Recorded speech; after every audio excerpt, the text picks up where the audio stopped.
Bonjour et bienvenue dans un nouvel épisode de la Grange en Renovation. Et oui, je me situe dans une jungle avec des dinosaures un petit peu aseptisés d'ailleurs. Vous avez vu le papier peint derrière, vous l'avez pas vu? Bah c'est que vous avez pas vu le précédent épisode, donc allez le voir avant. On est sur l'épisode qui va terminer la chambre de notre petit bébé, notre petit château, ma petite beauté, mon fils, ma bataille. Seule pièce terminée de toute la maison, et spoiler alert, elle n'est pas tout à fait terminée, mais on fait des finitions, du coup on a surtout de la peinture, pose du parquet et customisation des meubles. Et donc aménagement, bref, cette pièce prend enfin vie, c'est plus un chantier ici, cette fois c'est terminé. Et c'est après le générique.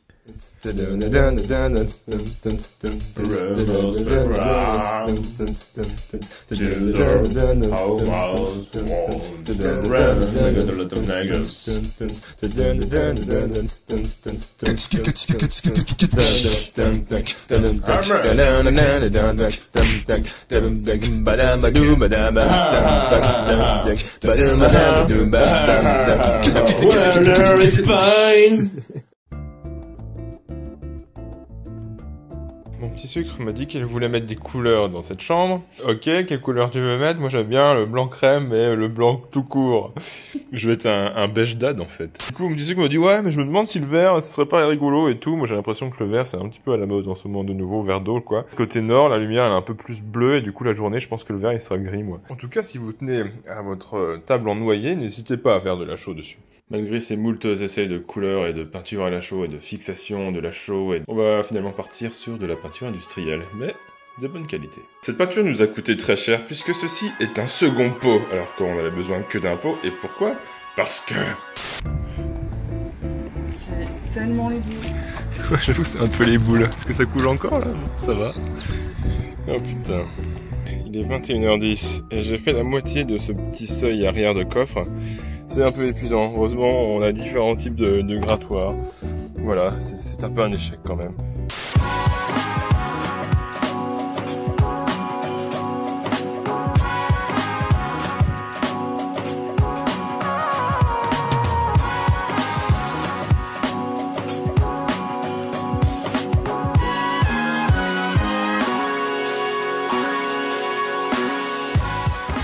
Ok, du coup c'est mon petit sucre qu'enchaîne, parce que moi j'ai dû m'occuper de donner la zimonté à ce petit truc dans mes bras là. Et là ça sent un peu fort les COV, donc je me casse.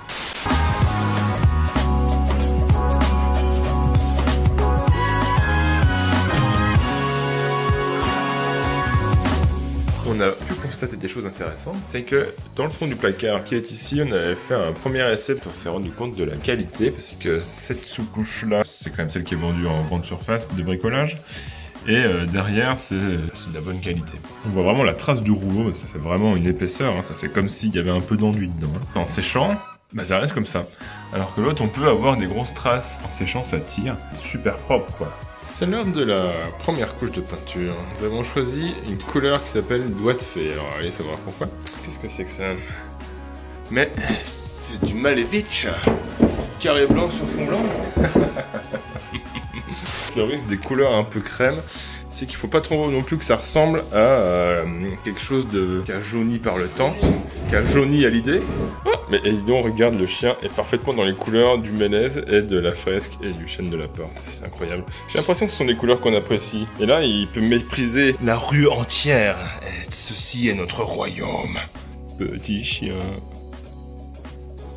C'est bon, on possède la différence. C'est assez marqué finalement, à la caméra forcément ça rend pas, mais ici en fait le blanc il est bleu-gris, et là c'est vrai qu'il est plus crème. Tout dans la nuance, hein, c'est tout dans le détail.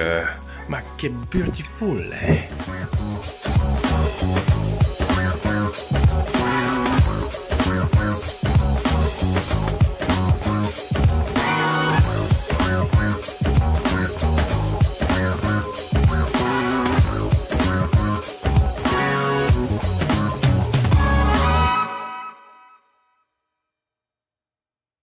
Donc ça c'est le motif que mon petit sucre confaisait dans la chambre. On va essayer de reporter en fonction des proportions là, des éléments distincts, notamment une prise, le bord et tout, et puis une longueur coupée en deux, ça repart là, à peu près telle proportion, ça fait telle longueur, ça c'est presque pareil, à peine plus, bof. Ok, j'ai mis le niveau. Pour une fois pas faire le niveau, mais pour pouvoir mettre des lignes.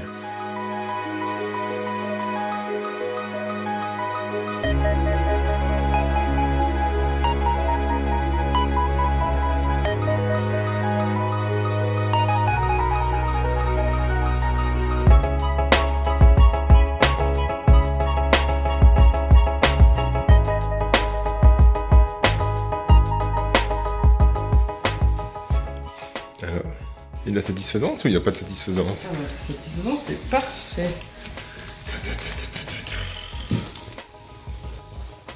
Ça se voit. Ah oui.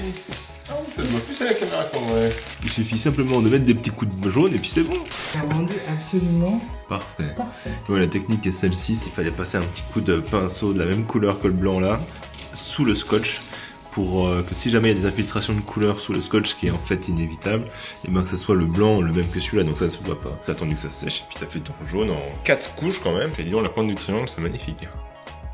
Ceci est une méga mise en abîme, puisque c'est une photo de l'écran de mon ordinateur, et là je filme l'écran de mon petit sucre. Et donc deuxième triangle en cours de réalisation, du moins pour le marquage.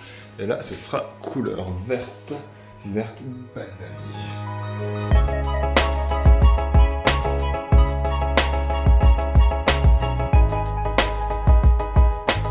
Ok, cette couleur est bien, elle est pas mal avec le jaune, on est très content. Et surtout mon petit sucre qui est maintenant experte en peinture s'est dit que peut-être le jaune avait un souci, parce que là, celle-ci est hyper couvrante. Parce qu'à chaque fois on voyait toujours des traces de rouleau sur le fond blanc quoi. Alors que là c'est hyper uniforme, c'est nickel, et pourtant t'as pas du tout changé ta manière de peindre. Non. Vous voyez ceci? C'est le visage du seum. Ah ouais, bravo. Je pense à autre chose, et puis après je repense à d'autres trucs, et puis après je me dis, mais c'est marrant, je l'ai pas vu passer son petit rouleau de blanc là pour éviter le risque de pénétration dans le mur. Et en fait, qu'est-ce qui se passe là? Eh ben, il y a de la pénétration dans le mur.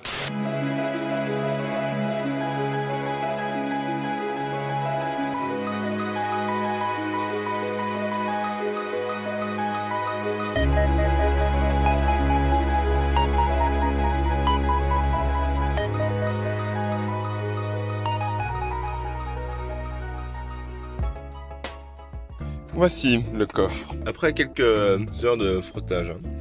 Et voici une nouvelle pièce qui est rien d'autre qu'une serrure. Et ça tombe bien, j'avais besoin d'un petit coup de main. Et j'ai trouvé un beau-père qui traînait par là. Et en fait cette pièce je l'ai abîmée je pense en grattant.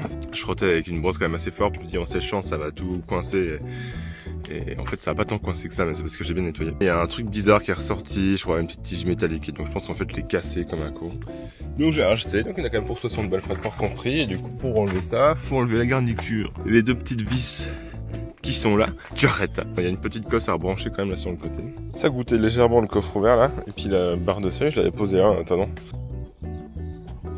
Ouais. Ça marche pas hein Pascal. T'as vu, c'est vachement infiltré loin quand même, hein, parce que tout ça c'était à l'intérieur. Donc ce que j'étais en train d'enlever c'était la partie complètement immergée de l'iceberg. Bon, c'est bon, c'est faisé. Alors en fait c'est pas très compliqué à faire, surtout quand c'est pas moi qui le fais. Pas vrai, pas se calme. Déjà ça ferme. Et ça ferme 2 fois. Parce qu'en fait avant ça fermait plus. Puis quand on roulait il disait ah, coffre ouvert, attention. Coffre ouvert, attention. Il y a une victime dans cette histoire. Le Eustache, attends, Eustachien, montre-nous. La victime. Ça va? T'es pas troublé psychologiquement? Au programme de ce matin, j'ai enlevé la porte pour pouvoir lui passer la finition dessus qui sera simplement une huile protectrice incolore. Je suis obligé d'enlever la serrure, enfin la poignée, et du coup je suis dégoûté parce que c'est un peu galère à bien visser, à bien serrer, surtout que moi comme des fois je suis un petit peu pointilleux dans le détail, j'ai fait en sorte que les vis soient bien alignées en haut là.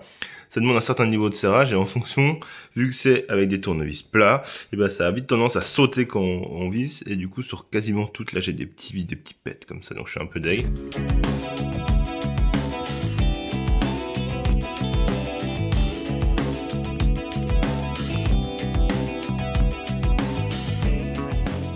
Ceci est une bâche de pas très bonne qualité, mais qui va nous servir de sous-couche acoustique pour la pose du plancher, qui est ceci. C'est un nouveau chantier qui démarre, et je suis très content qu'on puisse enfin y aller. On va partir de l'angle, et on va commencer direct par une lame complète, qui fait 2 mètres de long. Et puis à partir de là, tout va s'enchaîner avec la jonction languette-rainure, rainure-languette. Et donc comme d'hab, la chute de la partie qui va là-bas se remet ici, etc. Du coup la lumière elle vient d'ici, et elle va pénétrer à travers la ligne entre chaque lame, ce qui fait que ça va donner un effet de profondeur plus importante encore à la pièce, et face à la lumière et la vue. La première lame c'était facile puisque c'est une première lame complète, puis la deuxième on a déjà un problème parce qu'en fait on arrive à l'angle de la porte, il faut déjà gérer les découpes. J'ai repris 3 fois quand même, j'ai dit non c'est décalé d'1 millimètre en fait, puis après j'ai revérifié, puis en fait non c'est décalé de 5000, et du coup c'est pour ça que... Encadrement de la porte, il faut essayer de caler ça à peu près à l'axe. Là c'est dans l'épaisseur de la porte qui se refermera, pour qu'en fait on voit pas la jonction, avec la finition qui sera ici. Je sais pas encore ce que ce sera, probablement du carrelage.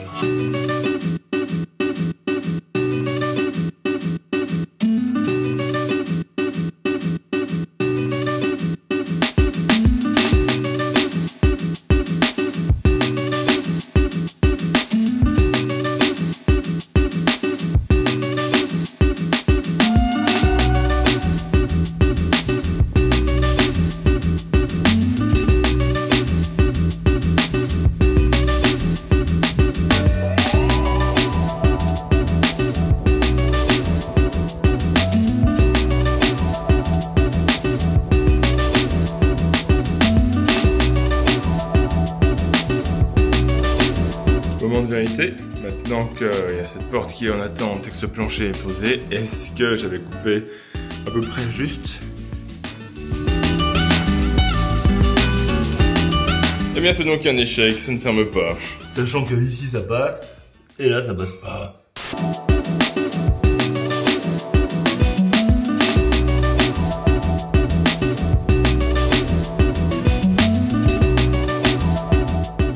Voilà qui commence à être satisfaisouillant, et surtout ce qui est vraiment satisfaisouillant, c'est que par pur hasard, eh ben, on va pouvoir filer droit avec une nouvelle lame sans avoir une petite découpe un peu bizarre. Du coup c'est cool, ça va être fluide, je suis bien content parce qu'il y a une ligne, il y a un alignement, moi j'aime bien les alignements, les arêtes bien propres.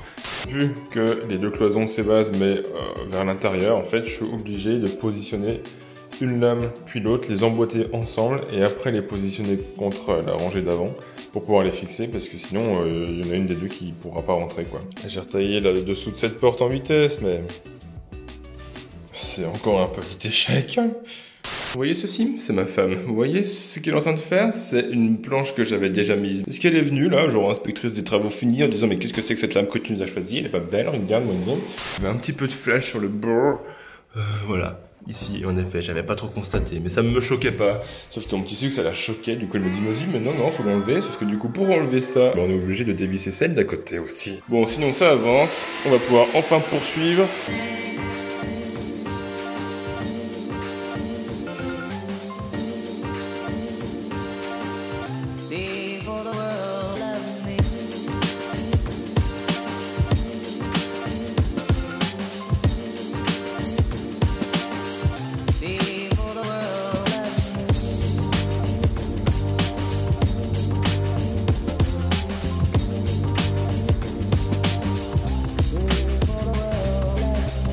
On arrive à l'angle et le fond de la pièce. Ça veut dire qu'il faut faire attention à des petits détails.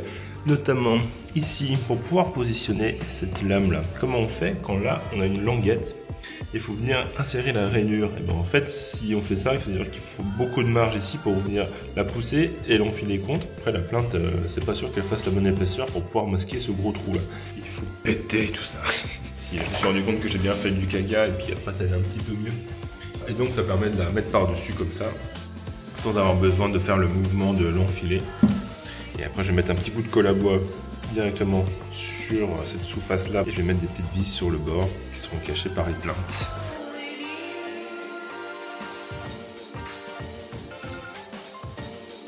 C'est pas une très bonne idée mon histoire de couper en fait la sous-face là. Parce qu'en fait je vois qu'on y arrive à la mettre comme ça malgré tout avec la marge que je m'étais laissée.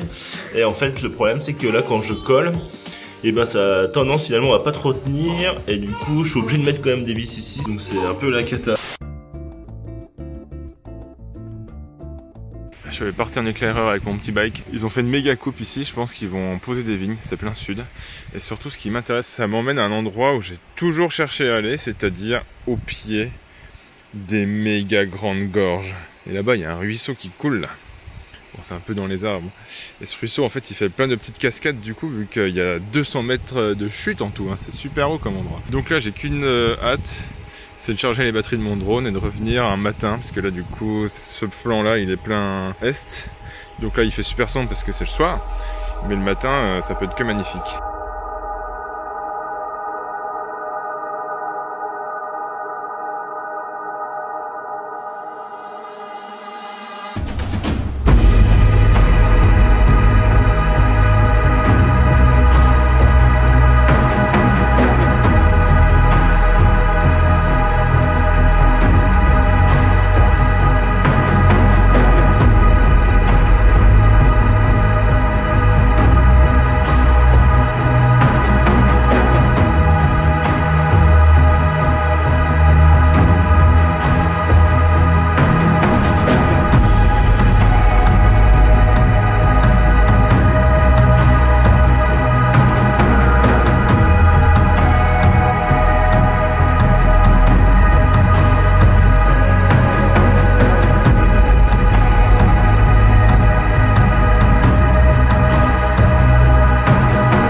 Ce sont des baguettes en médium qu'on va peindre en blanc. Et c'est vrai que si on les avait pris en chêne, peut-être qu'on aurait pu laisser en bois naturel du coup. Vous voyez ces deux bouts de bois là. C'est simplement des échantillons et des chutes que m'avait filé un copain menuisier pour faire des essais des produits avec lesquels il travaillait. Ici c'est une huile, et là c'est plus un vernis cire. C'est d'ailleurs celui qu'on a mis sur la porte. Je le trouve assez sympa parce qu'il est discret et puis il fonce pas beaucoup la porte. Alors qu'ici on voit quand même bien, là quand on passe sur l'huile, ça refonce vachement. Alors c'est plus joli, ça met plus en valeur les veines du bois, mais je trouve que sur des grandes surfaces c'est un peu pas très beau. Il se trouve que ce petit bout de bois a la taille idéale pour faire l'appui de fenêtre.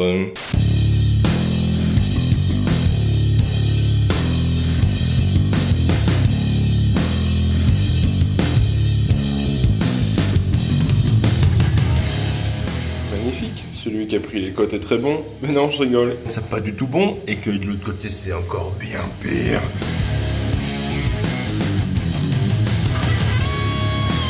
Ok, j'ai sauvé cette tablette. J'ai réajusté en coupant davantage pour que ça jointe mieux ici, donc là cette fois c'est nickel. Les millimètres que j'ai enlevés là, je les ai rajoutés à cette chute. On voyait un peu les traces de colle. J'ai tout repensé et j'ai repassé une couche de finition dessus et en fait ça noircit et c'était plus discret en fait hier avant que je mette la finition, donc Je suis à peine déçu, mais globalement, on s'en tire bien.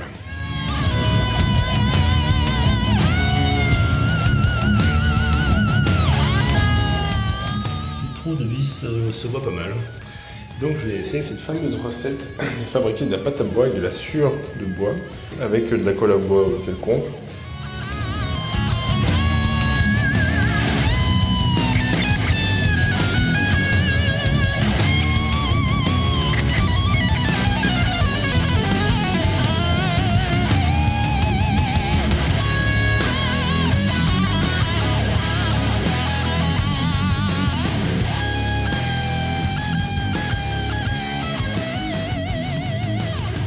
Voilà, j'ai fait des rillettes de pâte à bois. Mais je suis hyper bluffé du résultat. Là, ça va pas trop mal marcher. En fait, surtout dans les parties roses. Dès que c'est un peu plus clair, ça fait pas le même truc là. Là, ici, c'est complètement raté. Je suis méga déçu. Là, c'est la cata. J'ai procédé à l'étape du ponçage sur un tiers à peu près. Le plancher il était déjà bien jauni, donc je suis bien content. Ça permet déjà bien de le retrouver comme avant. Ça permet surtout aux petites jonctions et tout de pouvoir un peu adoucir si c'était pas parfait, corriger quelques défauts et puis des fois quand il y a des rayures aussi ça permet de les enlever. Je le ponce au 180. On voit bien la trace du rabot quand les planches elles sont rabotées. Et du coup ça fait des lignes de temps en temps là quand c'est pas hyper nickel. Et du coup ça permet de corriger aussi ces lignes là. Là c'est poncé. Je peux hyper bien poncer mon affaire.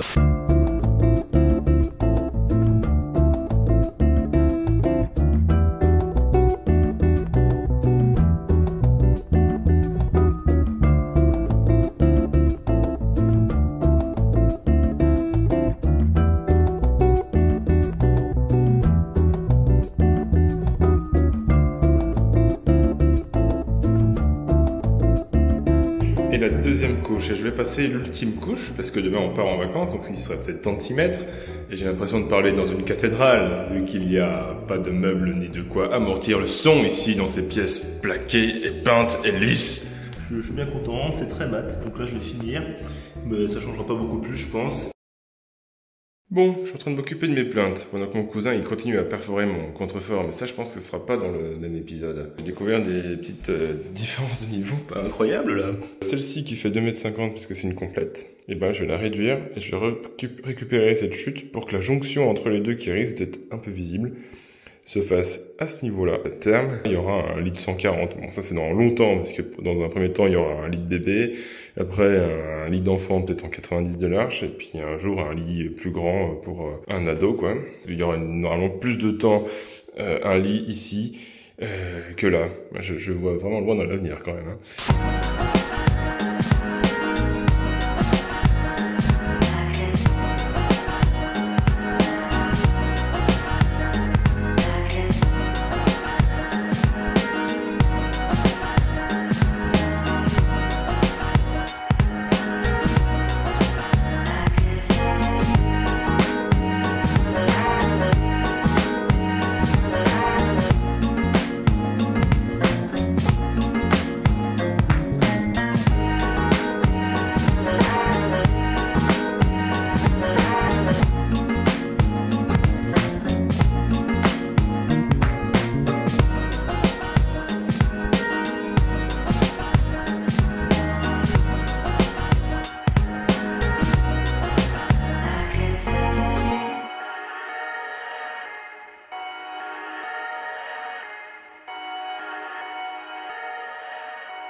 Nous voici dans la niche du rangement dressing de la chambre de chaton. Ici, ce sont les toilettes. J'ai refermé le coffrage qui correspondait à l'évacuation du WC. Donc j'ai fait en sorte que ici, ça puisse rester accessible. Tiroir plus rangement. Comme là, il y a forcément un jour qui est généré à cause de ce coffrage, et ben on recule la deuxième partie et ça génère en fait une petite assise là. Donc je vais faire une petite tablette avec les planches de parquet que j'ai pas utilisées. Faire pareil au-dessus pour finir propre. Jusqu'au bord, on va faire un petit filer en lame de parquet, un premier ici, qui va venir mourir sur cette tablette qui elle va aller jusqu'au bout. Et là pareil, je vais aller fabriquer de nouveaux plateaux comme ça pour en caler des intermédiaires, parce qu'en fait c'est trop haut là. Il va falloir que je m'occupe aussi de faire une petite rehausse là, parce que le bout de bois que je voudrais mettre pour faire un peu propre devant, il fait 21 et ça fait 15 pour relever le tout de 5 mm. Et sûr que la jonction entre les deux soit correcte. Nous sommes sur des vieilles planches qui ont pris la poussière dans la dépendance, qui nous servait à l'époque pour faire les étagères dans le Doblo. Mais Doblo, on l'a vendu pendant les vacances de l'été là. Donc il reste ça et c'est idéal pour ce que je veux faire. Oh, c'est frustrant, ouais. On voit pas le paysage. Parce que là, il y a un petit nuage là. Nuaggio rosso.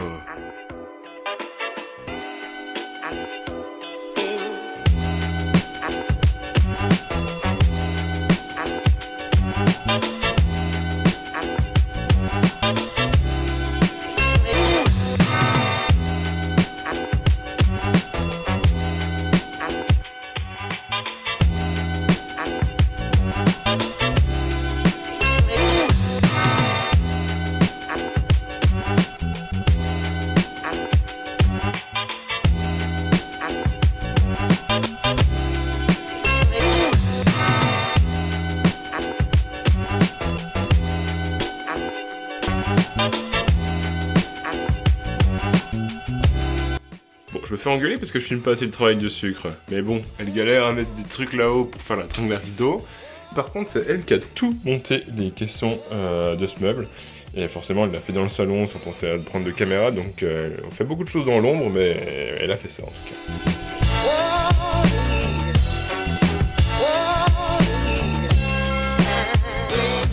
Voilà, j'ai fait ma petite tablette. Du coup, je partais d'une lame de parquet. J'ai juste un tout petit biais ici. Passé un petit coup de ponçage sur la tranche parce qu'on voyait encore un tout petit peu les lignes de la scie. Et le chanfrein, je l'ai fait avant de finir un ponçage de finition parce que j'ai remarqué que ma petite défonceuse là, la sous-face, elle fait des traces. En fait, quand je passe dessus, ça fait des rayures par là, là. Ponçage 180. On va positionner ça. Ça va réveiller l'enfant. Ça fait quand même 2 heures qu'il fait la sieste, petit père. C'est génial, je suis trop content, c'est hyper ajusté, trop bien. Bon, finalement, j'ai rajouté cette petite pièce là pour faire une encoche en fait. Et je l'ai collé et je suis trop content, c'est invisible. Micro coup de ponçage et normalement on n'y voit que du feu. Tout ce travail du bois pour que finalement ça finisse derrière la rideau. Rideau pas encore raccourci. J'ai donc fini les autres parties. Renfoncement de cette partie là ainsi que celle-là, c'est pour ça que j'ai refait un angle en fait. Que quand je les ai mis à fleurant, et ben je trouvais que ça faisait un peu cheap, alors que là, le fait que ce soit un petit peu décalé dans la profondeur, ça donne un petit effet un peu travaillé là. Ça vient se cacher derrière la plainte que j'ai rajoutée, sauf qu'entre temps, et ben j'ai branché la babyphone ici sur la prise, et le câble USB il s'est baladé, et il s'est baladé dans le mastic qui était encore frais. Vraiment très content de ce petit custom de meubles, hein, sachant que tout ce qui est en bois ici n'existait pas avant. Petit encadrement de porte, pas fixé encore, à gérer. J'ai fait un truc incroyable, j'ai réussi à recouper des baguettes d'angle. Cette face là elle est beaucoup trop loin, et c'est pas mal ajusté avec les plaintes et avec un petit chaton. Voilà, à couler sous les scotch, donc je pensais pas faire de joint mastic, mais j'ai été obligé d'en faire un petit là. Et puis là où j'arrivais pas à passer, et ben je suis pas allé jusqu'au bout. Ces baguettes colorées en blanc, et ben finalement, on aurait dû prendre des baguettes en chêne.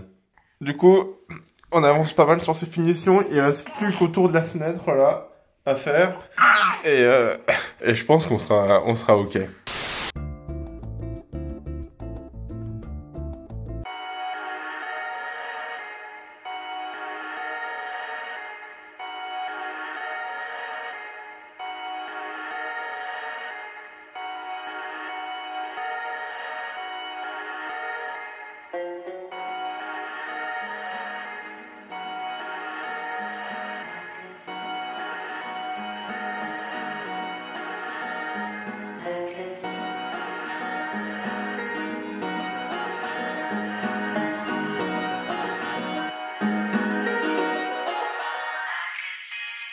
contraste pour le prochain épisode qui va se passer en canicule et aussi quand même un peu plus tard parce qu'il y en a encore pour un petit moment, le contrefort et la maçonnerie de la maison qui était un projet qu'on n'avait pas forcément pensé à faire. Stay connected.